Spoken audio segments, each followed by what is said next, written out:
時間定格在2026年1月的寒冬，硅谷的空氣中彌漫着一種清算的肅杀气息。在一场賭注高達1340億美元的法律戰中，埃隆·馬斯克將槍口同時對準了昔日的門徒山姆·奧特曼和其背後的巨獸微軟，指控他們不僅背叛了信仰，更背棄了非營利組織的初衷。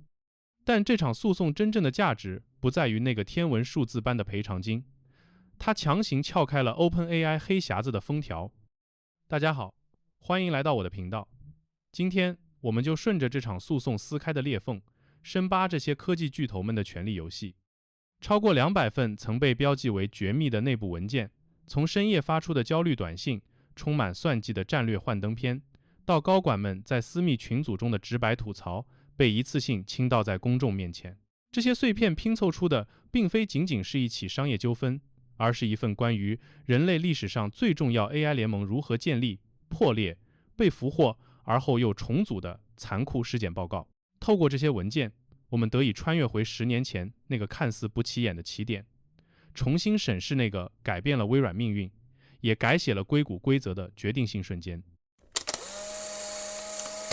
2015年12月12日深夜，薩蒂亞·納德拉盯着屏幕上那份 Introducing OpenAI 的新聞稿，眉頭皺得更緊了。在捐贈者名單裡，亞馬遜 AWS 的 logo 安靜地躺在那裡。他敲下一行字，發給核心團隊：我們被叫去參與了嗎？這位接管微軟不到2年的掌門人敏銳地嗅到了危險。當時的微軟 Azure 雲平台正處於追趕 AWS 市場份額的關鍵時期，而在那張名單背後，實際上隱藏着一筆即將在2016年9月到期的交易。OpenAI 承諾投入1000萬美元資金，以換取 AWS 提供的5000萬美元算力支持。這意味着 OpenAI 的每一行代碼、每一次訓練都完全運行在亞馬遜的服務器之上。為了扭轉這一局面，納德拉直接聯繫了奧特曼，試圖在 AWS 合同到期前將 OpenAI 拉入微軟的軌道。這一行動得到了 OpenAI 當時聯合主席埃隆·馬斯克的微妙支持。馬斯克在一封私人郵件中直言不諱地表示：“我認為傑夫·貝佐斯有點像個工具人 （tool）， 而薩蒂亞不是，所以我稍微偏向微軟。”儘管他也補充說自己討厭微軟的營銷部門。與此同時，奧特曼也對亞馬遜失去了耐心。他抱怨亞馬遜在條款和條件上搗亂 ，dicking us around， 特別是在營銷承諾方面，且技術並未達到預期。這場幕後博弈的最終結果體現在2016年8月一份題為 OpenAI on Azure Big Compute 的微軟內部幻燈片中。微軟將此視為一次絕佳的戰略機會，不僅能將一個高知名度的客戶從 AWS 手中奪回，更能借此提升 Azure 在大規模計算領域的聲望。奧特曼隨後向馬斯克匯報，他已成功談判獲得了微軟未來3年5000萬美元的計算捐贈。硅谷最重要的一對盟友關係就這樣在猜忌與算計中締結。沒有人知道這場聯姻將在7年後引爆一場震驚世界的政變。然而，這段聯姻並非一帆風順，雙方在成本與願景的巨大鴻溝上一度瀕臨決裂。2017年，當 OpenAI 為了在 Dota 2項目中擊敗人類選手，獅子大開口的索要1萬台配備最新 NVIDIA GPU 的服務器時，微軟高管 Jason Zander 冷酷地拒絕了這筆交易。他在郵件中稱其為不可能開始，並斷言：“我不會為了做這件事而徹底賠本。”更深層的裂痕出現在價值觀上。微軟首席科學家 Eric Horvitz 曾試圖修補關係，向 OpenAI 聯合創始人 Greg Brockman 提議將重點放在利用 AI 擴展人類智慧上，但他感覺 OpenAI 對此毫無興趣。Horvitz 在郵件中寫道 ：“OpenAI 對 Dota 項目的痴迷似乎只是為了展示 AI 如何碾壓人類，這完全是馬斯克式的炫技，而非真正的合作。”這種傲慢讓微軟 CTO Kevin Scott 私下抱怨 ，OpenAI 將微軟僅僅視為一桶無差別的 GPU， 而微軟 AI 研究負責人 Harry Shum 則更為尖銳地指出，他並沒有看到 OpenAI 在通用人工智能上有任何直接突破的跡象。但恐懼最終戰勝了傲慢。2019年6月 ，Kevin Scott 向納德拉和比爾蓋茨發出了一封充滿焦慮的郵件。他對 Google 在 AI 模型訓練上的巨大進展感到非常擔心。儘管微軟 CFO Amy Hood 敏銳地指出 ，OpenAI 提出的所謂利潤上限結構，實際上並沒有太大的限制性，因為其上限比 90% 的上市公司都要高，但這已無法阻擋微軟下注的決心。最終，微軟投資10億美元，並擁有追加投資的選擇權，以換取獨家雲計算權和技術商業許可。通過佔據出資總額 85% 的比例，微軟實際上獲得了一把隱形的尚方寶劍，對重大決策的批准權。這意味着，無論是結構變更、合併還是解散， OpenAI 的未來已被牢牢鎖在了這家科技巨頭的保險櫃裡。4年後，這把鑰匙將決定一場政變的成敗。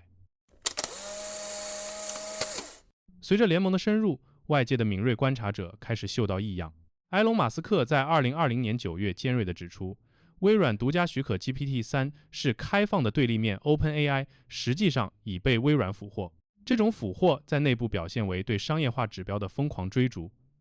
奧特曼需要向微軟證明自己的價值，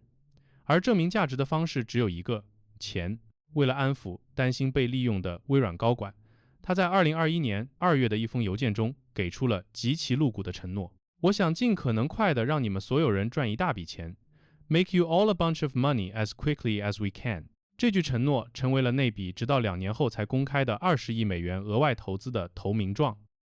這種壓力鍋般的狀態最終在2022年11月30日引爆。ChatGPT 的發布不僅震驚了世界，甚至連 OpenAI 自己的董事會都措手不及。董事會成員 Helen Toner 和 Tasha Macaulay 竟然是通過 Twitter 上的截圖才得知了自家產品的發布。他們在證詞中無奈地表示，習慣了董事會不知情。儘管奧特曼辯解稱這只是研究預覽，但潘多拉的魔盒已然打開，緊隨其後的是瘋狂的擴張與變現。ChatGPT 迅速觸及了600萬日活躍用戶的物理容量上限，不得不拒接5000萬人的注冊請求。在另一端，納德拉急切地發短信詢問何時激活每月20美元的付費訂閱，而奧特曼只能無奈回復，不得不推遲收費，因為法律問題，但這週應該會推出。這一系列事件驗證了微軟豪賭的正確性，但沒有人預料到，僅僅1年後，董事會將對奧特曼舉起屠刀。2023年11月17日，週五下午 ，Mira Murati 握着手機的手在發抖，他的聲音聽起來像是剛從一場車禍裡爬出來。電話那頭是薩蒂亞·納德拉，而他只有10到15分鐘的時間。在奧特曼被正式處決之前，向這位科技巨頭的掌門人通報這個消息。董事會在毫無預警的情況下按下了核按鈕，理由僅僅是模糊的奧特曼溝通不坦誠。這讓外界甚至評價這種不解釋原因的行為看起來很傻，但他們嚴重低估了帝國反擊的速度。週六晚上，微軟總裁 Brad Smith 的辦公室燈火通明，他面前攤開的是一份代號為 Microsoft RAI Inc. 的新子公司註冊文件。這份文件將在週一早上華盛頓州務卿辦公室開門的那一刻提交。如果需要的話，這是一個價值250億美元的 B 計劃，足以吸收整個 OpenAI 團隊，並匹配其薪酬，徹底架空原本的非盈利組織。這種壓倒性的力量讓微軟在這場博弈中被視為贏家，哪怕僅僅是獲得了一個短期模型使用權，或者一個全新的全資 AI 實驗室，都被《紐約時報》稱為戰略上的神來之筆。而真正的權力重組發生在那幾天不斷閃爍的手機屏幕上。儘管微軟沒有董事會席位，納德拉和 Kevin Scott 卻通過短信對新董事會成員進行了實時的影子否決。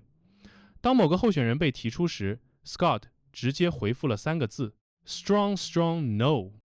而在確認新董事 Larry Summers 時， Brad Smith 曾警告奧特曼，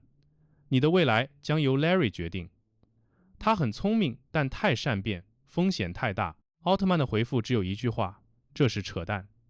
但我只想挽救這一切。Smith 的警告最終被歷史驗證。2025年11月，Summers 因被爆出與傑弗里·艾波斯坦有信件往來，而被迫辭去 OpenAI 董事會職務。但在那個混亂的週末，在奧特曼的堅持和納德拉的默許下，新的權力架構還是確立了。原本試圖阻止 AI 發展過快的董事會，在短期內成功罷免了 CEO， 但他們最終收穫的是一個士氣低落、更加依賴微軟的 OpenAI。硝煙散去，名為 Project Watershed 的絕密重組計劃在暗中悄然啟動，旨在徹底解除利潤上限的枷鎖。2024年至2025年間，儘管微軟在公開場合宣稱零投票權，但憑借2019年協議中對結構變更的批准權，他們實際上掌控着名為 Project Sakura 的 SoftBank 融資計劃的生殺大權。在一場關於未來的賭局中，代表微軟的摩根士丹利給出了1220億至1770億美元的估值，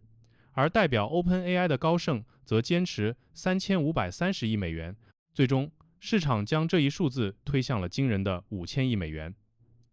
奧特曼對此僅淡淡的回應，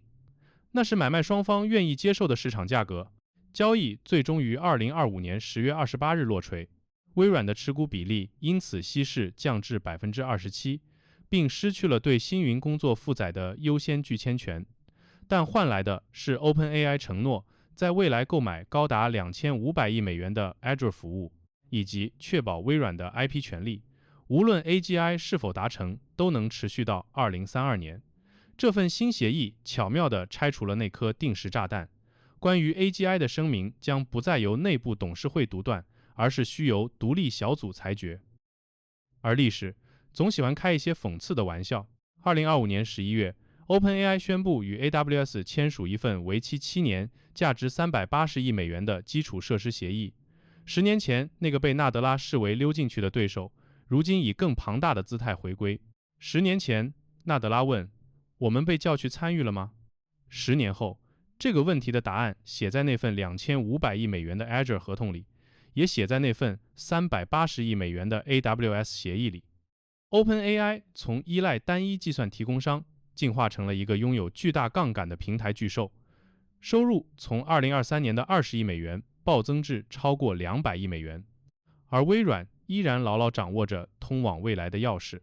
但代價是什麼？恐怕只有下一場訴訟才能告訴我們。感謝收聽，我們下期再見。